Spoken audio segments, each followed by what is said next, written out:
waxaa lagu dhawaaqi doonaa 14 bisha Sebtembar Khamiista 2023 imtixaanka shahaadiga natiijadiisa kaasi oo ardaydu ay galeen sanad dugsiyeedkii 2022-2023 haddaba guud ahaan ardayda dalkan Jamhuuriyadda Somaliland ayaa u dhagtaagaya natiijada imtixaankaasi ka soo baxda iyagoo qof kastaana u eegi doono dhibic kasta iyo wax kasta oo qalinkiisa ku shaqaystay kumnaan ka mid ah ardayda dalka Jamhuuriyadda Somaliland ayaa iyagu kala soconaya aaladaha kala duwan sidoo kalena waxa ay natiijada imtixaanka ka wada filanayaan guul iyo inay ku baxaan darajooyin sare. haddaba daawada imtixaankani la yeedhinayo isla mar ahaantaasina lagu dhawaaqayo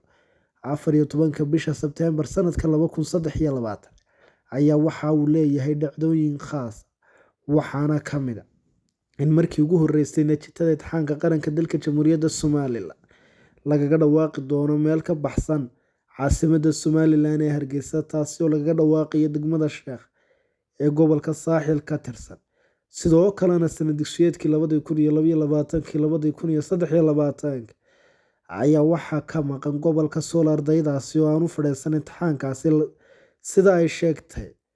waaxda ku shaqada muraha imtixaanka ayaa sheegay in loo qiimeynayo ardayda gobolkaasi Sool ee colaadihii ka bilaabmay gobolkaasi ay barakiciyeen si kastaba ha noqotee natiijada imtixaanka kama dambaysta ee dugsiyada sare iyo hoose dhexe ayaa beritoole lagaga dhawaaqaya degmada Sheekh